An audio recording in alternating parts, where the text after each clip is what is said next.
विराट ने जैसे ही हॉस्पिटल से बाहर जाने की बात की, कमरे के बाहर थोड़ी हलचल हुई और विराट को तो फौज में ट्रेनिंग मिली थी, आंखें भले ही सो जाएं, कान जागते रहने चाहिए। इसलिए विराट एकदम से चौकन्ना हो गया। उसने सम्राट को इशारे में समझा दिया कि बाहर कोई उनकी बात सुन रहा है। सम्राट भी विराट की बात चुटकी में समझ गया। आखिर अपनी जान सबको प्यारी होती है। फिर सम्राट ने विराट को पेन से पेपर में लिखकर कुछ पूछा, तो अब हम यहां से बाहर कैसे जाएंगे? सम्राट के सवाल का जवाब देते हुए विराट ने इशारे में सम्राट को समझाया। डोंट वरी, मैं सब कुछ संभाल लूंगा। बस आप ऐसे बिहेव करना जैसे आपको कुछ पता ही नहीं है। बस अब हमें यहाँ से जल्द निकलना होगा, क्योंकि खतरा बढ़ रहा है। और फिर ये एक हॉस्पिटल है, हमें ये भी ध्यान रखना होगा कि दूसरे बीमार लोगों को तकलीफ ना हो। एक सैनिक आखिर सैनिक ही रहता है, जो अपने देश और देशवासियों की सुरक्षा के बारे में 24 घंटे सोचता है। जबकि दूसरी ओर सम्राट भी विराट के प्लान से जुड़ गया। सम्राट ने मुस्कुराते हुए फुल एक्टिंग करते हुए विराट से कहा, तुम सही कह रहे हो, हमें किसी सेफ जगह चले जाना चाहिए जिसके बारे में किसी को पता ना हो।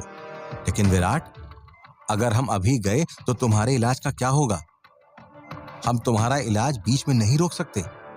आप मेरी चिंता मत कीजिए, मैं बस थोड़ा आराम करूंगा तो ठीक हो जाऊंगा। विराट ने जब पूरे आत्मविश्वास के साथ सम्राट को आगे बढ़ने के लिए कहा, तो सम्राट समझ गया कि अब बातों में टाइम बेकार करने का समय नहीं है।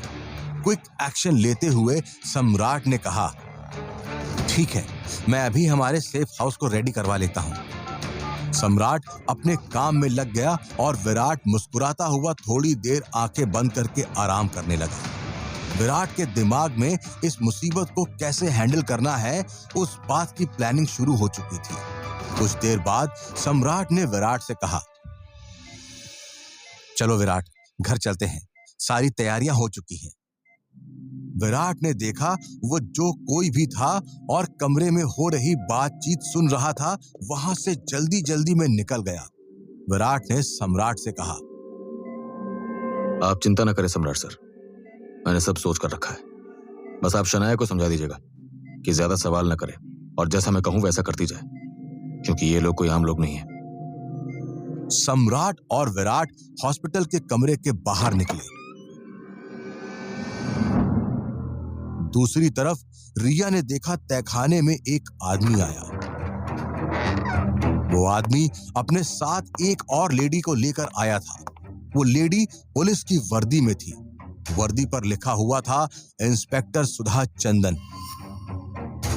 वो आदमी इंस्पेक्टर सुधा को धक्का देकर चला गया। सुधा मुश्किल से बैठ पाई।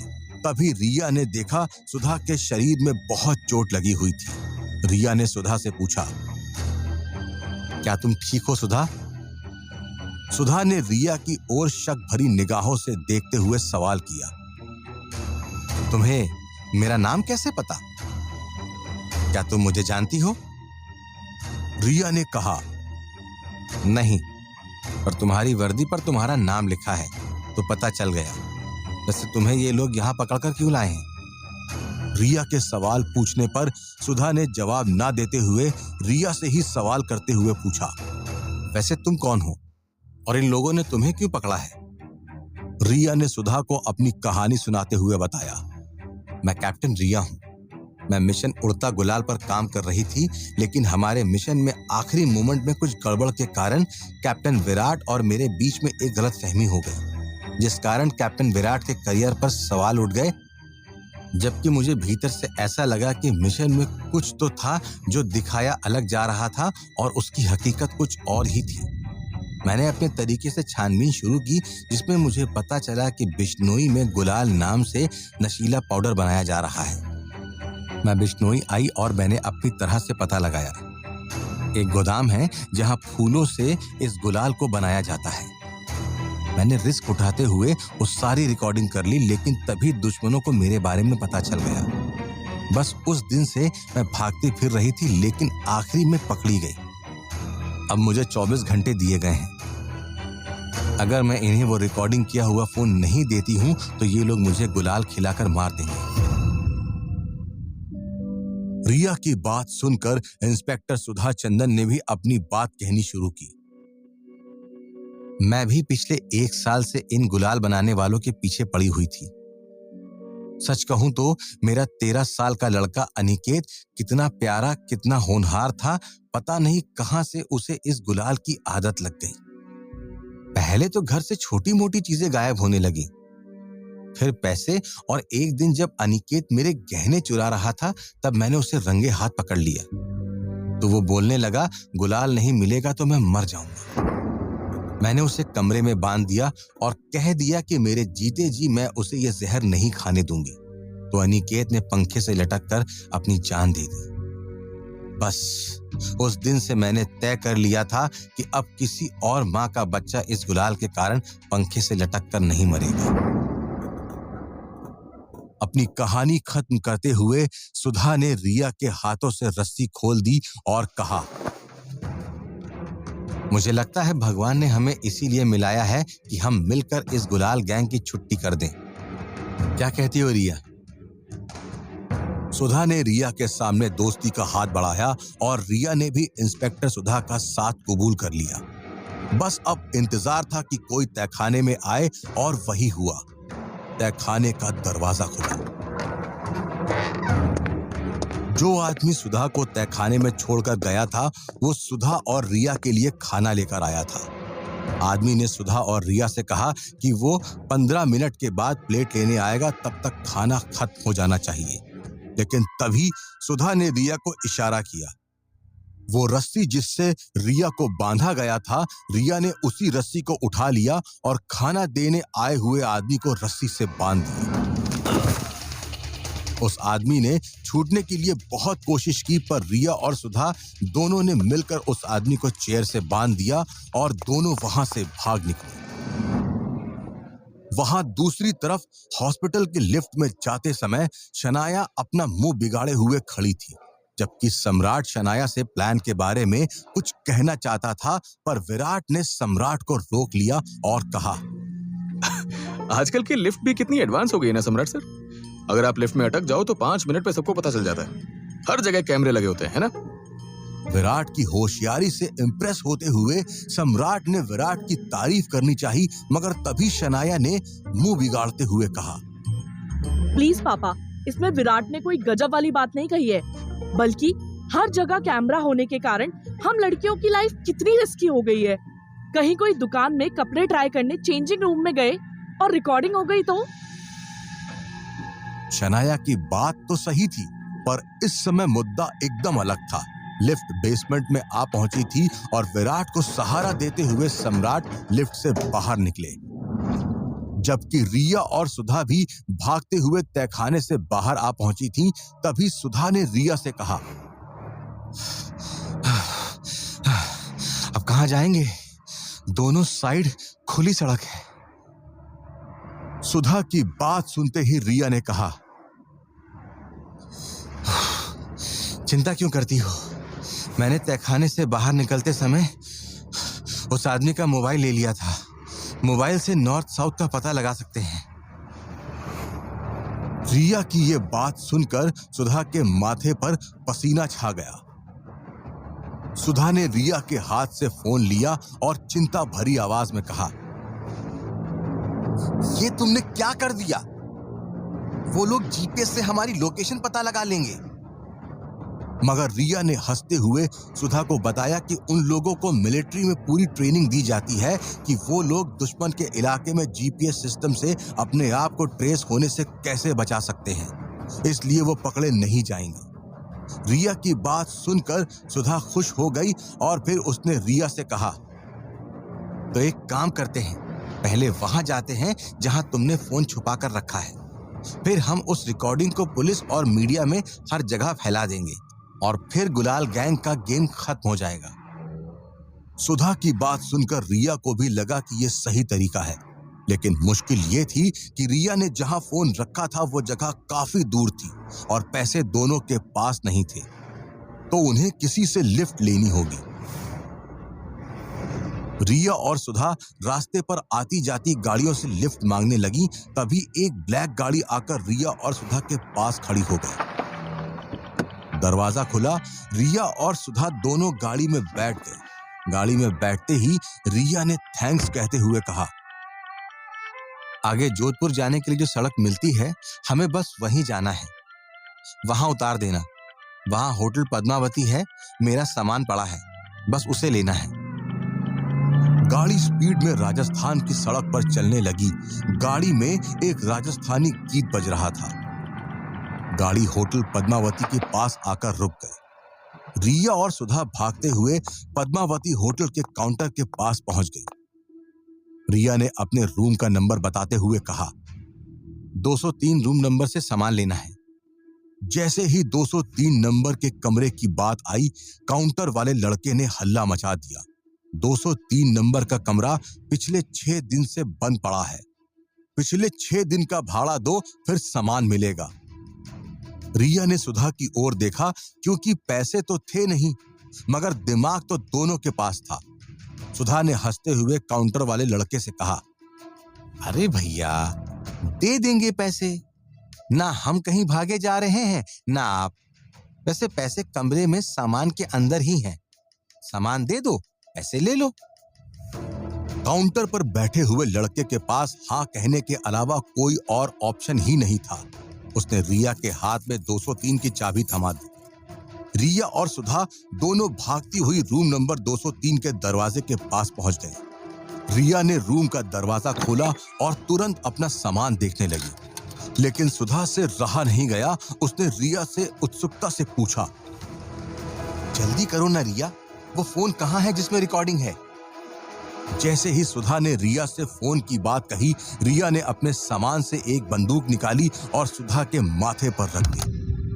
सुधा रिया का ऐसा रूप देखकर डर गई। तब रिया ने सुधा से कहा, मान गई तुम्हें और तुम्हारी मानसी मैडम के दिमाग को। अच्छी चाल चली थी। मानसी को पता था कि मैं उसे फोन का पता कभी नहीं बताऊंगी, इसलिए उसने तुम्हें झूठ मूठ की पुलिस ऑफिसर बनाकर मेरे पास भेजा, ताकि मैं तुम्हारी दुख भरी कहानी सुनकर फंस जाऊं और तुम्हें फोन का पता बता दूं। पर तुम जानती नहीं हो, हम आर्मी वाले खुशबू से पहचान लेते हैं कि ये वफादार कुत्ता है या शैतान लोमड़ी। वैसे मुझे तहखाने से बाहर निकालने के लिए शुक्रिया। इतना कहते हुए रिया ने गन सुधा के सर पर मार दी और सुधा वहीं गिर पड़ी। मौका देखकर रिया खिड़की से कूदकर भाग निकली। फिर से एक बार रिया ने सर पर दुपट्टा लगा लिया ताकि कोई उसे पहचान न सके। रिया जब जा रही थी तो उसने देखा वो काली गाड़ी अभी भी वहीं खड़ी थी जिसने रिया और सुधा को लिफ्ट दी थी। रिया ने ध्यान से देखा तो आगे की सीट पर ड्राइवर के साथ मानसी बैठी हुई थी। मानसी ने अपने ड्राइवर से पूछा, ये सुधा अब तक फोन लेकर क्यों नहीं आई? जाकर देखो सब ठीक तो है ना? तभी मानसी के फोन पर सुधा का कॉल आया। सुधा फोन पर बहुत डरी हुई थी। उसने मानसी को बताया, वो रिया को पहले से पता था कि मैं पुलिस नहीं हूं। अब आप बताओ मैं क्या करूं? सुधा का फोन चालू ही था कि तभी वहां कमरे में पुलिस आ गई और पुलिस कमरे की तलाशी लेने लगी। तलाशी के दौरान पुलिस को 3-4 गुलाल पाउडर के पैकेट वहां पर मिले जो रिया ने रखे थे, और रिया ने ही पुलिस को फोन करके जानकारी दी थी। गुलाल के पैकेट को देखकर पुलिस ने सुधा से कहा, आपको गुलाल के नशीले पाउडर रखने के जुर्म में गिरफ्तार किया जाता है। मानसी गाड़ी में बैठकर फोन में ये सारी बातें सुन रही थी। पुलिस सुधा को कमरे से बाहर लेकर निकली ही थी कि मानसी ने अपनी बंदूक से सुधा पर निशाना लगाया और गोली चला दी। गोली सीधा सुधा के माथे के बीचों बीच लगी। एक खून का फव्वारा उड़ा और सुधा की खोपड़ी फट गई। पुलिस कुछ समझती उससे पहले ही मानसी की गाड़ी वहां से निकल गई। अब सवाल ये था कि क्या विराट, सम्राट और दोनों लड़कियों को लेकर दुश्मन के बिछाए जाल से बचकर निकल पाएगा? कहां छुपाया होगा रिया ने वो रिकॉर्डिंग वाला फोन? क्या कभी रिया और विराट के बीच की मिसअंडरस्टैंडिंग दूर हो पाएगी? क्या दो राइवल बटालियन के कप्तान मिलकर गुलाल गैंग को खत्म करने में कामयाब होंगे?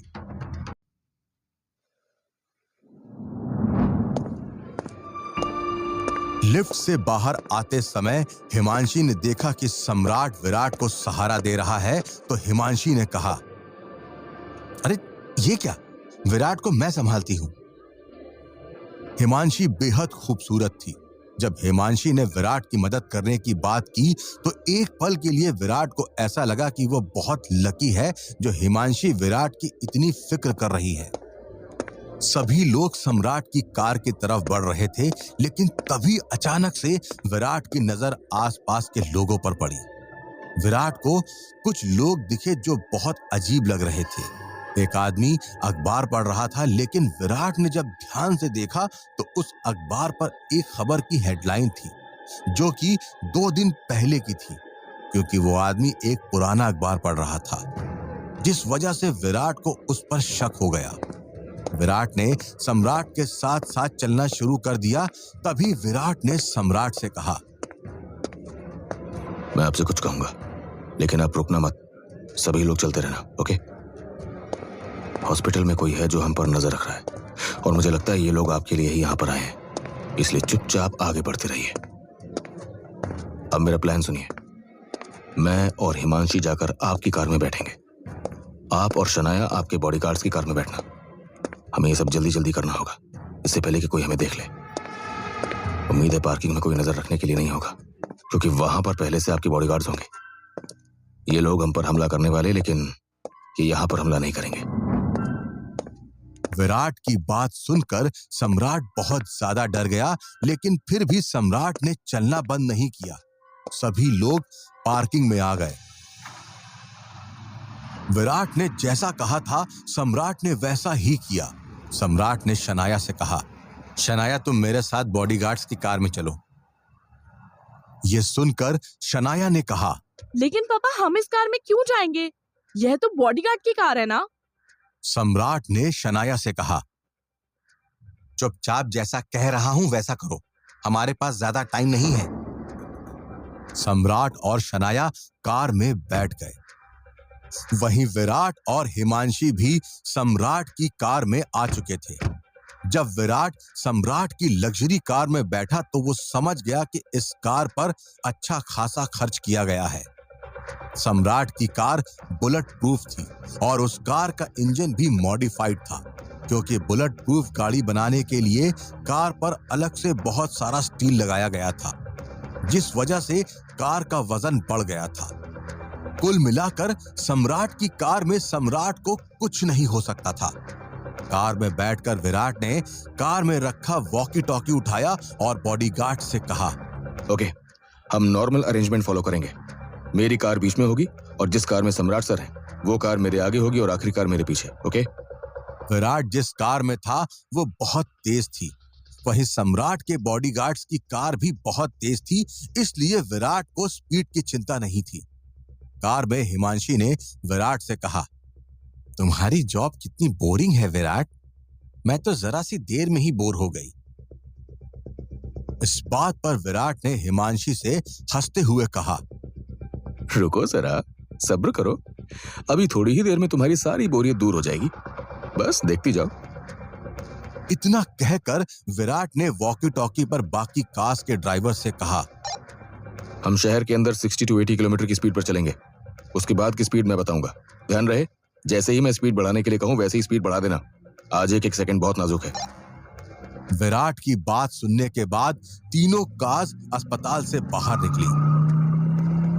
शहर में कार की स्पीड ज्यादा नहीं थी, लेकिन जैसे ही विराट और बाकी लोग शहर से थोड़ा बाहर आए, वैसे ही विराट ने बाकी बॉडीगार्ड से कहा, स्पीड बढ़ाकर 100 कर दो। सम्राट के बाकी बॉडीगार्ड्स ट्रेंड थे, इसलिए उन्होंने स्पीड बढ़ाने की झिझक नहीं दिखाई। थोड़ी देर बाद विराट ने कहा, स्पीड 130।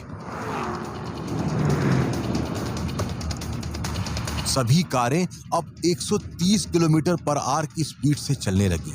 इसी तरह थोड़ी देर के बाद विराट ने स्पीड 130 से बढ़ाकर 150 किलोमीटर कर दी।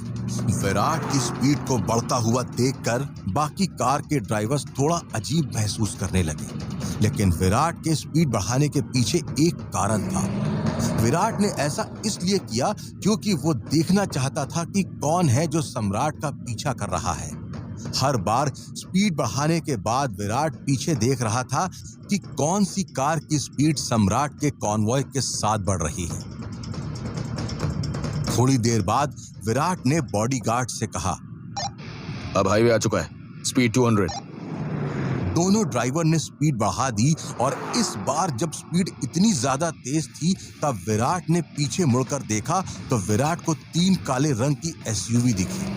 विराट समझ गया था कि ये 3 कार सम्राट का पीछा कर रही हैं। विराट ने सम्राट से वॉकी टॉकी पर कहा, हमारे पीछे 3 काले रंग की एसयूवी है, वही हमारा पीछा कर रही है। इतनी तेज चलाने पर भी ये लोग हमारा पीछा नहीं छोड़ रहे।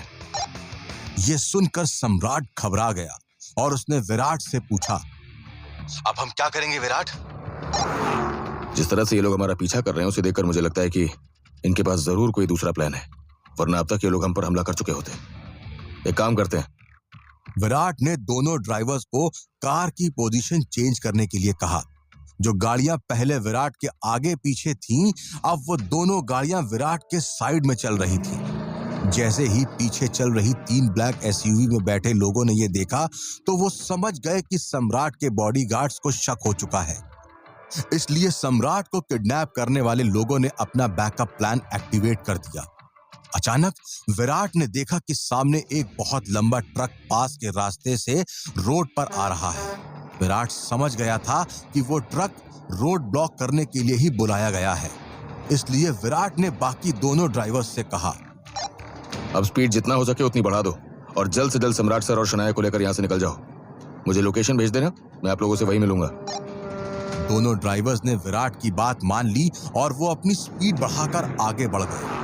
सम्राट के बॉडीगार्ड्स की कार बहुत तेज थी, लेकिन फिर भी वो ट्रक से आगे निकलने की पूरी कोशिश कर रही थी। ट्रक और बॉडीगार्ड्स की कार आगे बढ़ रही थी और उन दोनों में बस कुछ इंच की दूरी बची थी। शनाया ने डर की वजह से सम्राट को गले लगा लिया और सम्राट ने भी शनाया को कवर कर लिया, लेकिन सम्राट के बॉडीगार्ड्स ट्रक से ज्यादा तेज निकले। उन्होंने समय रहते सम्राट और शनाया को बचा लिया और कार लेकर वहां से निकल गए। लेकिन अब पीछे विराट अकेला बच गया। विराट के पास ब्रेक लगाने जितना समय नहीं था, इसलिए विराट ने हैंड ब्रेक खींचा और चलती हुई कार को पूरी तरह से उल्टी दिशा में घुमा दिया। कार में बैठी हिमांशी ये देखकर बहुत डर गई और उसने अपनी आंखें बंद कर ली। पर विराट को अपनी ड्राइविंग स्किल्स पर पूरा भरोसा था। विराट की कार को इस तरह घूमता हुआ देखकर पीछे आ रही 3 ब्लैक एसयूवी रुक गई। जब हिमांशी ने आंख खोली तो उसने पहले तो चैन की सांस ली, लेकिन जब उसने विराट की तरफ देखा तो वो उसे देखकर मुस्कुरा रहा था। विराट ऐसे बिहेव कर रहा था जैसे कुछ हुआ ही ना हो। विराट ने हिमांशी से कहा, तो अब बताओ, बोरियत दूर हुई है नहीं, या अब कार को हवा में उड़ाऊं? हिमांशी बहुत गुस्से में थी। अगर विराट की जगह कोई और होता तो वो उसे वहीं पर सुधार देती, लेकिन विराट के होने की वजह से हिमांशी ने कुछ नहीं कहा। पर इससे पहले कि हिमांशी विराट से कुछ कहती, ब्लैक एसयूवी से 2 लोग बाहर आए और वो विराट की कार के पास आ गए। उन दोनों का नाम था पाशा और बशीर। पाशा ने कार की खिड़की पर नॉक किया और कहा, बाहर निकलो। पाशा को यह लग रहा था कि अंदर सम्राट और शनाया होंगी और उनके साथ उनके बॉडीगार्ड्स भी। इसलिए बशीर ने किडनैपिंग टीम के बाकी लोगों को तैयार रहने के लिए कह दिया। जिस जगह पर विराट ने कार रोकी थी वहां पर सड़क के दोनों तरफ झाड़ियां थी, जिसमें किडनैपिंग टीम के लोग गन लेकर बैठे हुए थे। विराट ऐसी सिचुएशन पहले भी हैंडल कर चुका था, इसलिए विराट ने कार का दरवाजा खोला और वो हिमांशी को लेकर बाहर निकला। बाहर निकलते ही विराट ने हिमांशी का हाथ पकड़ लिया। वहीं ये देखकर हिमांशी शर्म से लाल हो गई। पर जब पाशा और बशीर ने विराट और हिमांशी को देखा तो वो चौंक गए। पाशा ने विराट से कहा, तू कौन है बे? वो बुढ़ा सम्राट और उसकी बेटी शनाया कहाँ है? विराट ने पाशा से कहा, मुझे नहीं पता बॉस किधर है। ये कार तो उन्होंने मुझे दी थी, इसलिए मैं अपनी गर्लफ्रेंड के साथ लॉन्ग ड्राइव पर निकल गया। हिमांशी विराट की ये बात सुनकर अंदर ही अंदर खुश हो रही थी, लेकिन वहीं पाशा गुस्सा हो रहा था। पाशा ने विराट से कहा, सुन बे, या तो तू चुपचाप हमें बता दे कि वो बुढ़ा सम्राट कहाँ है, या फिर हम तुझे और तेरी गर्लफ्रेंड को ही अपने साथ ले जाएंगे, समझा? जैसे ही पाशा ने ये बात कही, वैसे ही बाकी 2 एसयूवी में से कुछ लोग बाहर आ गए। ये देखकर हिमांशी घबरा गई और उसने विराट का हाथ और ज्यादा जोर से पकड़ लिया। विराट समझ गया था कि हिमांशी घबरा रही है, इसलिए विराट ने पहले पाशा और बशीर को प्यार से समझाने की कोशिश की। विराट ने पाशा से कहा, यार भाई, आज मेरा गर्लफ्रेंड के साथ लॉन्ग ड्राइव का मूड बना हुआ है, तो आज तो मैं तुम्हारे साथ नहीं चल सकता। फिर कभी चलेंगे, ठीक है? चलो अब मैं चलता हूँ। ऑलराइट? पाशा और बशीर दोनों विराट को इस तरह मजाक उड़ाते देखकर गुस्सा हो गए और पाशा ने विराट का कॉलर पकड़कर विराट से कहा, ओए, मरना है क्या तुझे? एक बार बोल दिया ना, हमारे साथ चल मतलब चल। तू कहां जाएगा कहां नहीं वो हम डिसाइड करेंगे। मामला गर्म होता देख हिमांशी ने विराट का हाथ पीछे खींच लिया। फिर हिमांशी ने पीछे खड़े लोगों को देखकर विराट से कहा, विराट, बहुत सारे गुंडे हैं, मत लड़ो प्लीज। विराट ने हिमांशी की आंखों में डर देखा तो उसने हिमांशी से कहा, अगर चिंता करनी है तो मेरी नहीं, इन गुंडों की करो। इतना कहकर विराट ने पाशा के मुंह पर जोरदार मुक्का मार दिया। विराट के वार से पाशा सीधे जमीन पर गिर गया। यह देखकर बशीर भी घबरा गया और वो समझ गया कि विराट कोई आम आदमी नहीं है, वो बहुत ताकतवर है। इसलिए पहले बशीर ने अपनी गन बाहर निकाली और फिर एक के बाद एक किडनैपिंग टीम के हर आदमी ने गन निकाल ली और विराट की तरफ तान ली। वहां लगभग 10-15 लोग थे जो कि विराट पर बंदूक तान कर खड़े थे। ये देखकर हिमांशी घबराई हुई थी। अब क्या करेगा विराट? क्या विराट हिमांशी को पाशा और बशीर से बचा पाएगा, या फिर पाशा और बशीर विराट से अपनी बेइज्जती का बदला लेंगे?